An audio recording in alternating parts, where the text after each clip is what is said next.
if you spend any time at Midway, what you're showing to people isn't like 1 out of a million birds. I mean, most of the birds have plastic in them. So these images are real, and we see them all the time.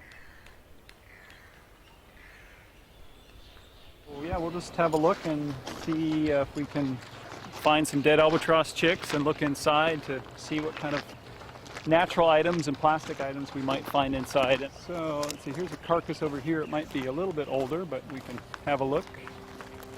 And around town and right next to the roads, we have somebody that picks up the carcasses each day, and it's just sort of to keep, you know, the fly population down around town. But away from town, we just let the beetles and flies and so forth break down the animals, and the nutrients go back into the system.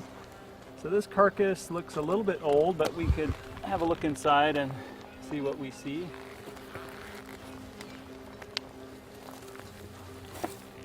Oops, and I just pulled it out and the stomach came out of the bird. And this one has a fair amount of plastic.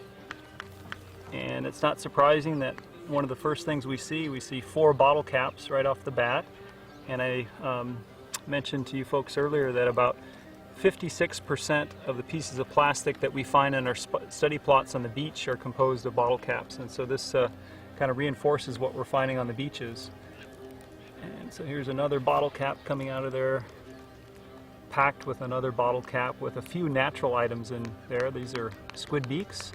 That's usually the main prey item that the albatross adults feed their chicks. And some miscellaneous pieces of plastic. Another natural item. This is a pumice stone. So these would be volcanic rocks that are floating on the ocean, and you know, historically and all through time, albatross would eat these and feed them to their chicks. Another bottle cap. Another bottle cap. Some sort of miscellaneous plastic stick of sorts. And another bottle cap.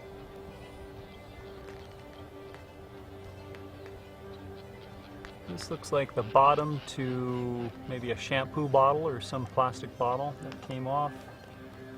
Another piece of plastic. And based on some of the work that was done in the 1990s, what was found was that 98% of the albatross chicks at Midway have plastic in them. So basically everyone is fed plastic by the adult. This is just a portion of the plastic that was taken out of this bird.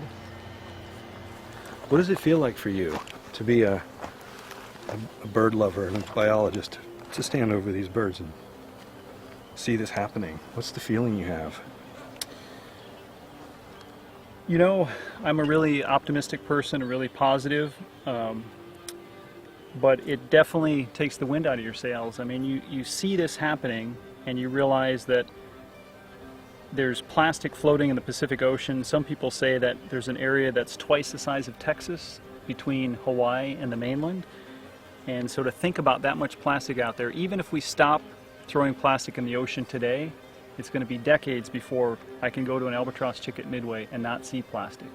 So that is pretty depressing, actually. But you know, we can't despair. We've got to stay positive. We've got to do something. We've got to let people know about this issue and influence people to make changes and clean up the planet for the health of our current generation and future generations. I mean, we're supposed to be, you know, caretakers of this planet, so we should step up to the plate and start doing our job.